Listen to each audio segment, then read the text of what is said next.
안녕하세요. 황녀의 싸다고 토크 시간입니다. 네, 오늘의 사연은요. 계부 밑에서 자란 어느 한 여성분이 올려주신 사연입니다. 사연 읽기 전에 구독과 좋아요 부탁드릴게요. 결혼을 앞둔 예비 신부예요. 답답한 마음에 조언을 얻을 수 있을까 싶어서 새벽에 잠도 못 자고 올려봅니다. 우선 저는 친아빠가 제가 돌쟁이 때 돌아가셨어요. 그리고 막 1년이 지났을까? 엄마는 재혼을 해서 아빠와 다른 동생을 낳아 4명이서 살았어요. 그리고 TV에서 자극적으로 나오는 막장 드라마처럼 새 아빠의 폭력, 도박이 시작됐어요.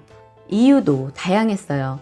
술 마셔서 기분이 나빠서 내 자식이 아닌 남을 내가 왜 키워야 하나 이런 이유들로 칼도 들고 부수고 목 조르고 폭력 가정에서 의뢰 있을 법한 사건들이요. 새 아빠와 싸운 날이면 엄만 절 탓했어요. 네가 태어나는 바람에 내 인생이 조졌다. 너만 아니면 난 훨훨 날아가 살아갈 수 있었다. 왜 태어난 거냐? 이런 말들을 하셨어요. 근데 저 말들은 들은 지 10몇 년이 넘도록 잊혀지지가 않네요. 그래서 대학을 다니게 되면서 집을 나왔고 따로 살게 되었어요. 물론 집 걱정이 안 되는 건 아니지만 당장 눈앞에 폭력이 보이지 않으니 좋더라고요.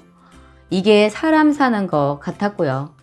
하지만 제 눈앞에 폭력만 없었을 뿐 새아빠, 엄마, 동생이 사는 가정에선 여전히 있었고요.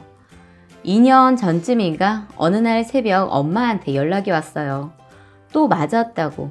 너무 화가 나더라고요. 회사도 빼먹고 2시간 거리의 본가집에 가서 엄마 짐 싸서 혼자 사는 집으로 모셔왔어요. 같이 살자고. 제가 알바라도 해서 더 벌면 엄마 모시고 살 수 있을 줄 알았어요. 그런데 참 신기하죠? 평소엔 못 살겠다, 힘들다 하던 엄마가 왜 그 셋이 살던 집을 그리워하는 게 보일까요? 평소에도 동생만 보던 엄마는 동생을 그곳에 두고 올 수 없다며 동생이 걱정된다며 밥이라도 챙겨줘야 한다며 당신 발로 가셨어요. 그때 동생 나이가 27살인데 군대도 다녀온 성인 남자입니다. 전 제가 아픈 손가락인 줄 알았는데 아니더라고요.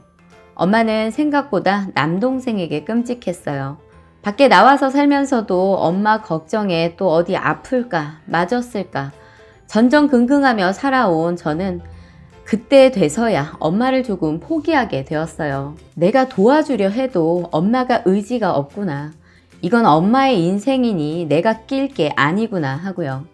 막상 엄마를 포기하니 제 마음이 편하더라고요. 걱정도 없고 잠도 잘 자고 그러다 보니 일도 잘 풀리고 그러다 결혼할 남자를 만나게 됐어요.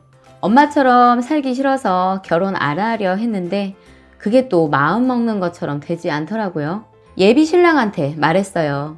난 이런 환경에서 컸고 집안 분위기는 이렇다. 보통 남자들이 가지고 있는 처가를 만들어줄 수 없다.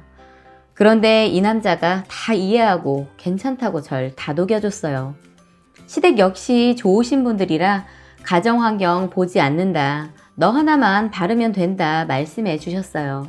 그래도 엄마라고 결혼 의사를 밝혔고 결혼 날짜를 상의했으면 한다. 식은 어디서 올릴까? 라고 여러 차례 통화를 했는데 시큰둥 하더라고요. 네가 정해. 너 알아서 해라. 네 결혼인데 네가 알아서 해야지 라는 식이었어요.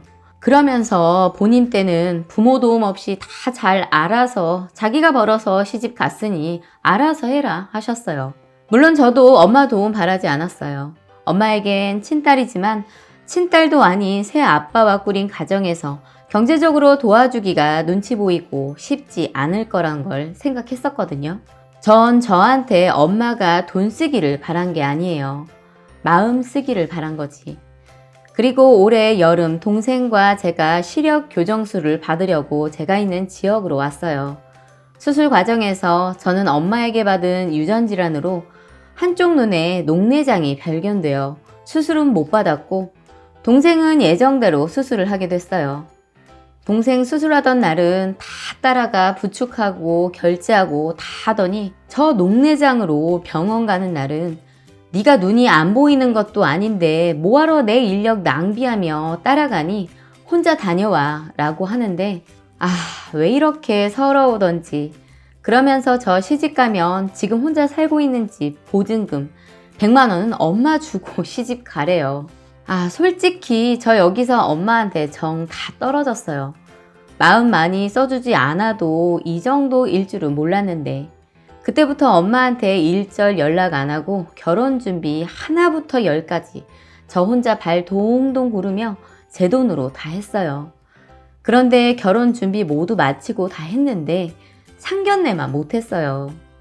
예비 시부모님 되실 분들이 다음 달쯤 하길 원하셔서 고민 끝에 몇 달 만에 제가 먼저 엄마한테 연락했어요. 갑자기 전화부터 덜컥 하기는 망설여져서 톡으로 다음 달쯤 이날이나 이날에 했으면 한다. 엄마는 어떠냐 물어봤더니 확인도 안 하고 하루 종일 연락이 없었어요.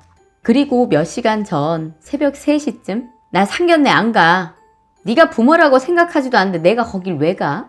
누굴 위해 상견례야? 통보하는 거야?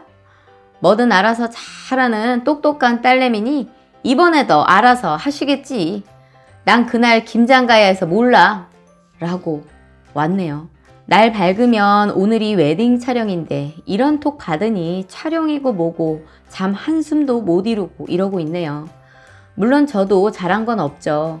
하지만 하나밖에 없는 딸 결혼한다는데 날짜도 장소도 알아서 다 하고 시집 가기 전에 보증금 주고 가라고 이 말이 전 너무 서운했거든요. 그래서 보란듯이 혼자 열심히 한다고 한 건데 이제 와서 너 혼자 다 하고 통보하는 거냐고.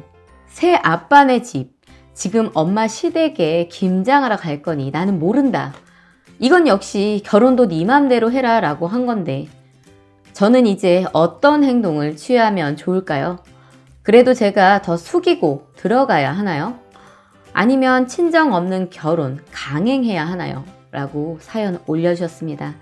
오늘의 사연 여기까지였고요. 여러분들의 생각이나 느낀 점이 있다면 댓글로 표현해 보시기 바랍니다.